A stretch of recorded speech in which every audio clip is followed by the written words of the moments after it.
Bienvenue sur Africa 24 dans cette nouvelle édition du Non-Stop Info. Voici les titres de l'actualité. Résolution de la crise burkinabé. L'armée loyaliste et le régiment de sécurité présidentielle ont apaisé la situation en signant un accord ce mardi. Du côté de la communauté économique de développement d'Afrique de l'Ouest, une délégation de présidents se rend à Ouagadougou ce mercredi afin d'accélérer la relance de la transition. Les électeurs ivoiriens se rendront aux urnes le 25 octobre pour l'élection présidentielle. Les candidats battent campagne, mais nous verrons que certains dénoncent d'ores et déjà les conditions d'organisation du scrutin. Future aubaine économique pour le marché du café en Afrique. Le continent passera de 1 à 2 milliards d'habitants à l'horizon 2050. Un atout démographique qui devrait engendrer une croissance de ce secteur si de meilleures structures agricoles sont installées. Crise politique au Burkina Faso. Une médiation ouest-africaine arrive de nouveau ce mercredi pour tenter de relancer la transition burkinabé et de faire en sorte que Michel Kafando, président de la transition, retrouve au plus vite son poste. Sur le terrain aussi, des avancées notables ont eu lieu dans la nuit de mardi à mercredi. Les loyalistes et le régiment de sécurité présidentielle ont signé un accord d'apaisement au palais du Mogonaba sous l'égide du roi des Mossi. Le point tout de suite avec notre correspondant au Burkina Faso, Wandiam Valentin Compaoré. Ce mercredi 23 septembre 2015 à Ouagadougou, les concertations entre les chefs militaires ont abouti à des engagements. Des engagements qui ont été signés dans la nuit du mardi au mercredi, des engagements qui ont été signés dans la nuit du mardi à mercredi sous l'égide du Mogonaba, une autorité coutumière et morale très respectée au Burkina Faso. Il s'agit entre autres d'accepter le cantonnement des éléments du RSP au Kanaba comme 2, de céder les postes de garde dans la ville de Ouagadougou, de faire reculer les troupes de 50 km au début du cantonnement et un délai de 72 heures minimum pour faire le point du matériel et aussi de garantir la sécurité du personnel et de leurs familles. Il faut également noter l'arrivée d'une délégation des chefs d'État de la CEDEAO ce mercredi pour établir dans ses fonctions le président de la transition Michel Kafando, accord accepté par le chef des poursuites, le général Gilbert Diendéré. Dans une déclaration publiée mardi soir, le lieutenant-colonel Isaac Yacouba Djida, Premier ministre de la Transition, invitait ses frères d'armes du RSP à quitter, je cite, le mauvais chemin qu'ils ont pris et regagner les rangs du peuple. Un référendum aura bel et bien lieu au Congo-Brazzaville. Le président Denis Sassou Nguesso a annoncé ce mardi la tenue sous peu d'un référendum pour modifier la Constitution. Dans un même temps, l'administration électorale a également lancé ce 22 septembre et jusqu'au 26 septembre une opération de révision des listes électorales. Ces listes révisées doivent servir aux prochaines échéances électorales, notamment le scrutin présidentiel de 2016.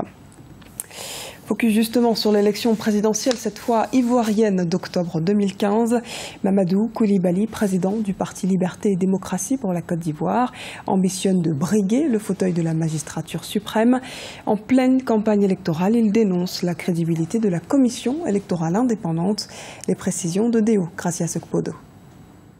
Du 9 au 23 octobre 2015, les candidats à l'élection présidentielle en Côte d'Ivoire seront officiellement en campagne pour séduire les indécis. Ils seront donc 10 candidats à ce scrutin très attendu dans le pays, dont le premier tour est fixé au 25 octobre 2015. Mais alors que du côté des autorités ivoiriennes, l'on rassure des bonnes conditions de préparation, certains candidats pour leur part remettent en cause la crédibilité du scrutin. La loi dit que le président de la commission électorale est élu pour 6 ans non renouvelables.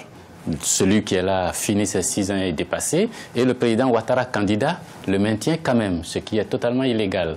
Le deuxième problème, c'est que la loi dit que la commission électorale doit être indépendante, et le président Ouattara a refusé cette indépendance en y intégrant ses hommes et les partis politiques. Comment peut-on aller aux élections, être joueur sur le terrain et être à la tribune en même temps, tout en étant arbitre ? Mamadou Koulibaly et 3 autres de ses adversaires insistent sur la recomposition de la commission électorale, la révision de ses attributions et son mode de fonctionnement. Pour eux, il s'agit de rechercher la meilleure formule pour garantir un suffrage universel et un consensus allant dans le sens d'une égalité de chances de tous les candidats. Il s'agit non seulement de mettre en place des institutions fiables, mais également de mobiliser l'opposition tout entière pour obtenir une victoire au soir du 25 octobre. Les règles du jeu de la coalition, c'est de nous battre pour avoir les conditions des élections. Si on les a, on désigne un candidat. Si on ne les a pas, on ne va pas courir le risque de désigner une seule personne qui va se faire laminer. On ira peut-être à plusieurs et au second tour, on va se rassembler. On va aux élections, on se mobilise sur la liste électorale le jour du vote, on est nombreux et puis on va voter contre lui. On le bat. Le débat actuel étant donc celui de la crédibilité du scrutin présidentiel en Côte d'Ivoire. D'ici là, l'opposition maintient ses exigences. Elle réclame notamment un accès équitable aux médias de service public, un financement transparent et équitable des candidats ou encore la sécurité des électeurs. Le marché du café en Afrique devrait connaître un nouvel essor. L'émergence d'une classe moyenne urbaine africaine provoquerait une croissance de la consommation domestique de cette boisson, entraînant ainsi une hausse de la demande. Les explications d'Arwa Barkala. Une nouvelle ère commence pour le café africain. C'est la conclusion d'une publication d'Ecobank publiée le 22 septembre 2015. L'émergence d'une classe moyenne, notamment en milieu urbain sur le continent africain, et la croissance économique font croître la demande de café.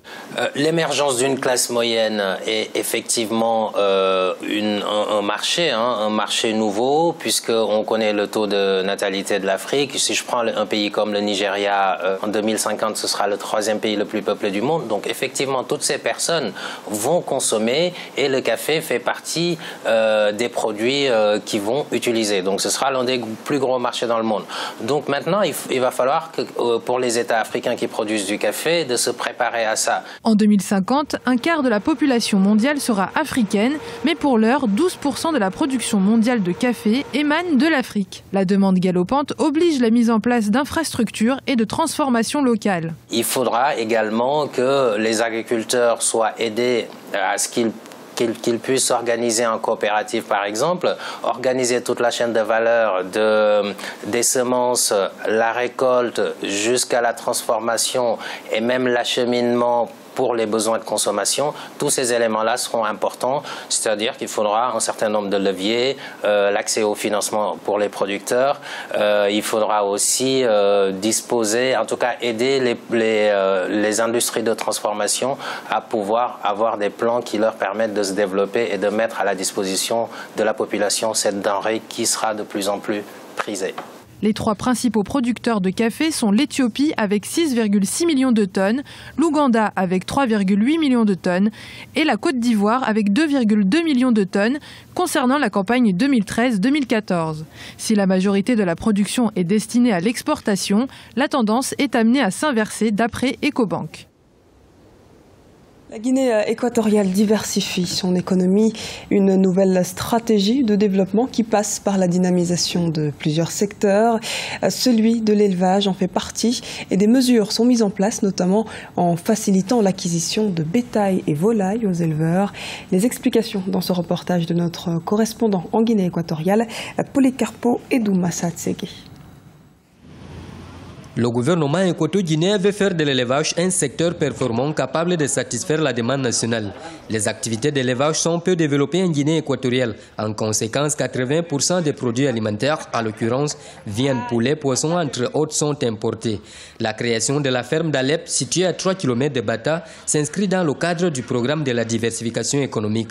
Celle-ci compte 4 espèces d'animaux, poulets, moutons, canards et porcs. Le but de cette ferme est de promouvoir le secteur de l'élevage à travers de la production de bétail et de volailles. C'est un projet de l'État qui a pour objectif d'élever les différentes espèces d'animaux que nous avons. Cette initiative permettra aux éleveurs d'obtenir une multitude d'espèces de bétail et de volailles. Actuellement, nous possédons 12 porcs, 17 moutons, 110 canards et 200 poules pondeuses. Malgré les efforts du gouvernement pour revitaliser le secteur de l'élevage, de nombreuses insuffisances persistent. Si la ferme disposait de ses propres moyens, le travail serait beaucoup mieux. Pour acheter l'alimentation, on sollicite d'abord un véhicule du ministère. Il nous est arrivé parfois d'alimenter les animaux avec du pain et des bananes. Et ceux-ci ne sont pas des aliments adéquats. Nous avons les mêmes difficultés pour l'acquisition des médicaments vétérinaires. En plus de la mise en service de la ferme, le gouvernement de la Guinée équatoriale a construit aussi 2 écoles de formation agricole. Objectif, former des ressources humaines de qualité dans le domaine agricole. C'était le journal de la rédaction. Merci de nous avoir suivis.